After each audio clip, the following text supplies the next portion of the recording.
Christina, the 33-year-old daughter of the late entertainer Day O'Connor, took offense to a senior Metropolitan Police officer telling her she was amazingly hot after she called in distress to report a mugging. The events happened over a decade ago, but she is now pursuing the matter further after he not only kept his job but was promoted as one of Dame Cressida Dick's top aides. The news comes at a time when awareness is already being raised about a spate of alleged misogynistic behavior in the police force at large. It also comes after a report revealed that the worst-performing force in the country, Wiltshire Police, were said to have solved, on average, just 1 out of every 140 rape cases. Christina is reportedly launching a judicial review against the Met for enabling and normalizing misogyny after she felt her complaints had not been taken seriously enough. She contacted police in desperation after a group of men were said to have targeted her in an attack, attempting to snatch her mobile phone as she walked home from a groceries store. However, her response from the police officer assigned to her case was far from what she was expecting, and she made a complaint about his invasive questions with inappropriate sexual overtones. In emails exchanged between herself and 43-year-old Detective Chief Inspector James Mason, he invited her out for a drink, making it clear that her amazingly hot looks had motivated his interest.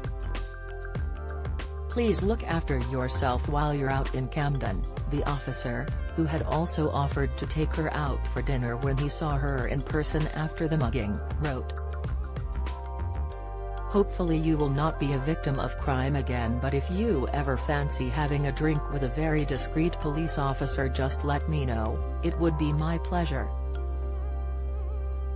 If you have any visible injuries that you would like me to record, then I am happy to take a picture for you and save it in case we manage to get any further in the investigation. I hope it doesn't hurt too much, and I am sure you still look amazingly hot." Christina called out his blasé attitude, asking, "You're presuming that I'm unaffected enough by the crime to come on to me? Isn't there some kind of code of practice that you are breaking right now?" He jokingly responded, "Christina, have faith in my detective ability and experience. Actually, coming on to victims is positively encouraged, it's all part of the friendly and accessible face of the Met Police. It's the rejection that's frowned upon." She replied, "You have no shame. You could get fired for this." The DS audaciously responded, "You are probably right on both counts. I can assure that I am as determined in my pursuit of criminals as I am of beautiful women, if that helps.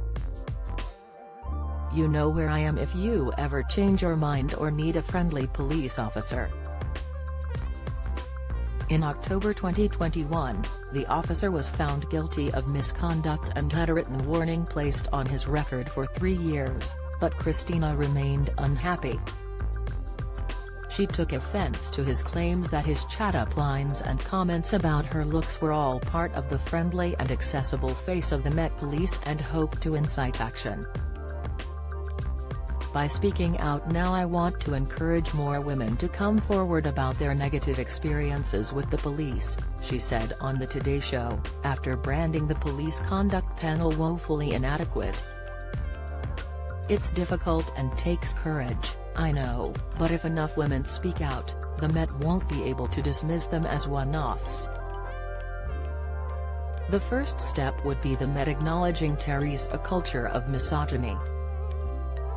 Even in the tiny minority of cases like mine, where the perpetrator is brought before a panel, charged and finally convicted of misconduct, my experience tells me that they are still protected, their jobs considered more important than my safety and my faith in the police." She also claimed that she had subsequently failed to report an abusive partner to the police out of fear that she would be targeted for chat-up lines again, and sank into deep depression. A spokesperson for the Met Police said, "We recognize there is a need for real change, and we are committed to creating an environment that is intolerant to those who do not uphold the high values and standards expected of us." Saying that work had been ongoing for several months, he added, "The review will ask difficult questions of us to ensure there are lasting improvements to the service we provide for all Londoners."